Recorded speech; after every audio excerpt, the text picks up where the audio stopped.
Hey people that are interested in cats, the paranormal and things. So I've had some interesting few days, but it'd be easy if I just start from the beginning and work my way up. So about a week and a half ago I started with numbness down the left hand side of my leg. Now, it was not all the way down, it's part of the way down and it's going down to my toes. And I just thought, it's part of my medical condition. It could be part of the fibromyalgia, because sometimes I get numbness and swellings without any reason. So I thought nothing of it. But then it carried on. And then it came to the point was, I don't even lie on my left-hand side, I lie on my right. And I was found when I was lying on my side, I couldn't sleep because of the pain. And then I tried lying with my leg completely straight out, lying when I'm lying down, didn't ease the pain. Then I tried elevating it with a pillow folded, didn't ease it. And I was just completely just moving about here, there and everywhere, trying to get some comfort on my leg. And I just thought, you know what? Enough is enough. I need to get myself seen by somebody. But now they've got a new system in place at the doctor's. So you have to fill in a form, or if you don't fill in the form, you go to see somebody else, like just an ordinary doctor, not your own doctor, that is, at the same clinic that I go to. So I thought, right, I'll go to them. So I got my appointment.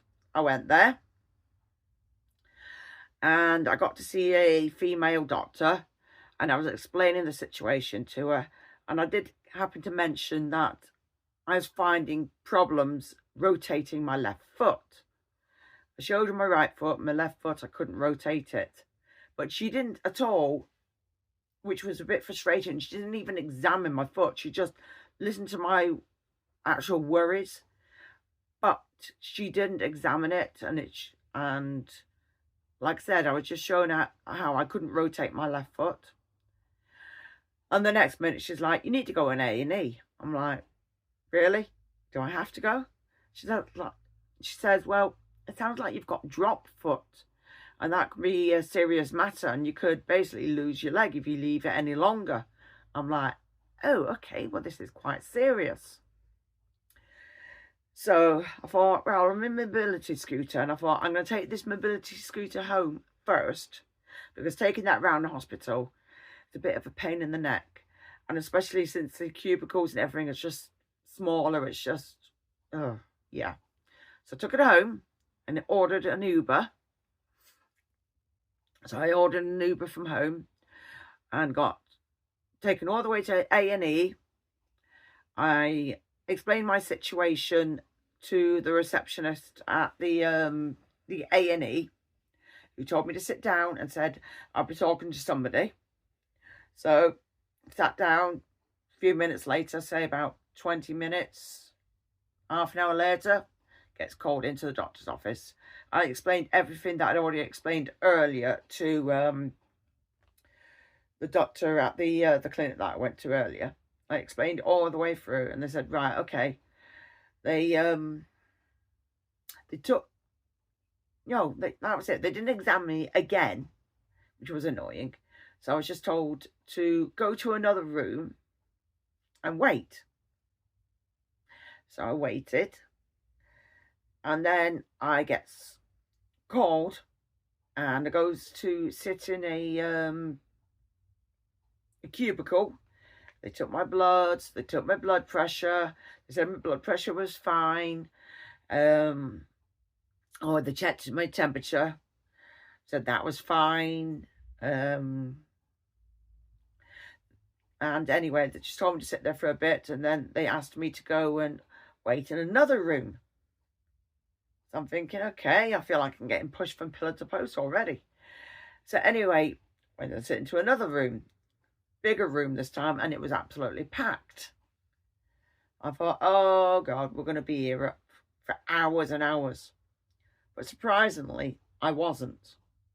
So anyway, I went there at 9 and 9 o'clock in the evening.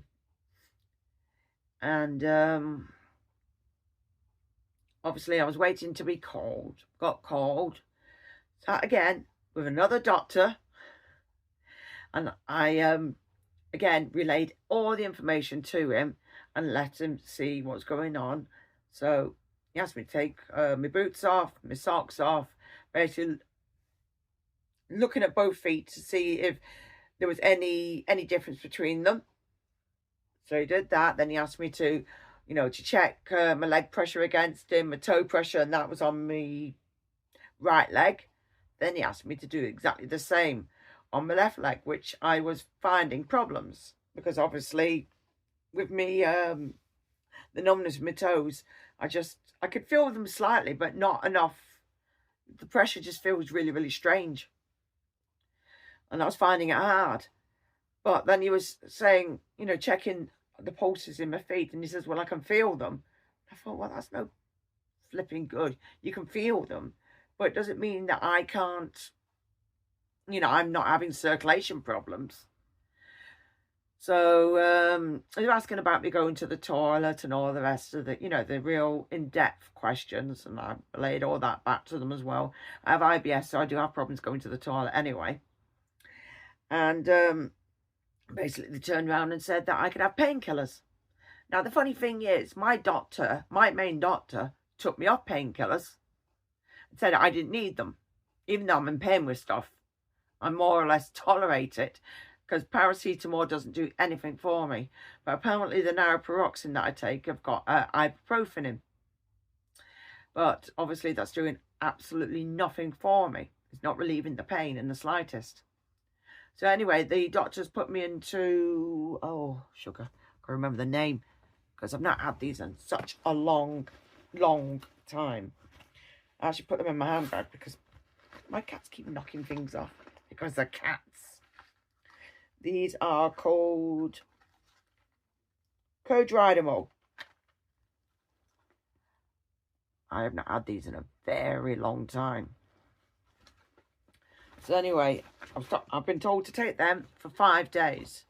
But obviously, with the recurring back problems that I've got in my curved spine and problems with my damaged nerves and the fibromyalgia, who says that the pain won't come back?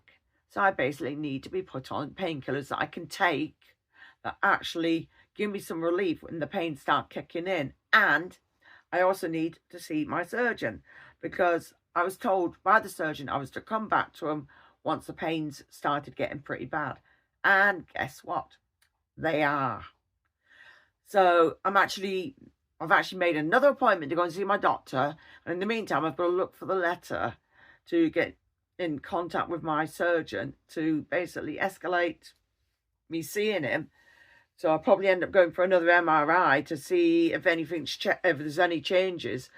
But because the pain is getting pretty bad, I know for a fact, mind you, there could be a wait. I don't know how long the wait is. But chances are I can then get to see him to be put on the list for an operation because it's no longer a case of waiting for the pain since the pain's already there. So, yeah, that has been my joyful day. And let's say I'm not amused since I absolutely detest hospitals. And the last thing I wanted was to spend my Tuesday sat in A&E, and that's exactly what I was doing. But fair enough, I was only there for a few hours, which I was very, very surprised. But then, saying that, it was on a day where it wasn't as busy. Well, I think it wasn't too busy, whereas if it had been like Thursday, Friday, Saturday, then there's more of a higher chance of the place being absolutely rammed with, yeah, serious casualties. So, Now I'm to basically get hold of my surgeon, and I've already got an appointment with my doctor because I need better painkillers, because being taken off them, which he did, is not doing me any favours. And I'm in pain. So while I'm in pain, even though I'm trying to move around with the pain's not going away. So it's slowing me down doing anything. And what I've been trying to do is walk around my house a bit more to lose a bit of weight. But obviously if I'm in pain and I'm just hobbling to the toilet and back, and I'm practically dragging my left foot, it's hard work. It really is hard work. So, yeah. So, tell me what you think of what I've just explained to you. It hasn't been fun. I mean, I'm trying to plan days of going out, and my body's going, what do you think you're playing at? We're not going to let you have fun. No. We're going to play up and make it awkward for you. Yeah. I am not letting it win. No way. So, yeah. How exciting. Anyway, I hope you enjoyed my boring story of going to hospital. Ugh. But I will let you know where I get up to with getting hold of the surgeon and obviously seeing the doctor to get some better painkillers, because I'm not putting up with the pain and I want to try and get out and walk around a little bit more so that I can shift some of this weight and feel a bit better in myself and look better and feel better, because I don't feel better and I don't enjoy being this size. Some people can live with it and feel happy in themselves. I'm not. So I'm trying to do something about it. And it doesn't matter that I'm just having a breakfast and food in the evening and no snacking in between or eating sweets. It's basically doing nothing for me while I'm like this. So anyway, tell me what you think down in the comments. And yeah, hope you enjoyed the video. Please like, share and subscribe, and thank you for watching. Bye.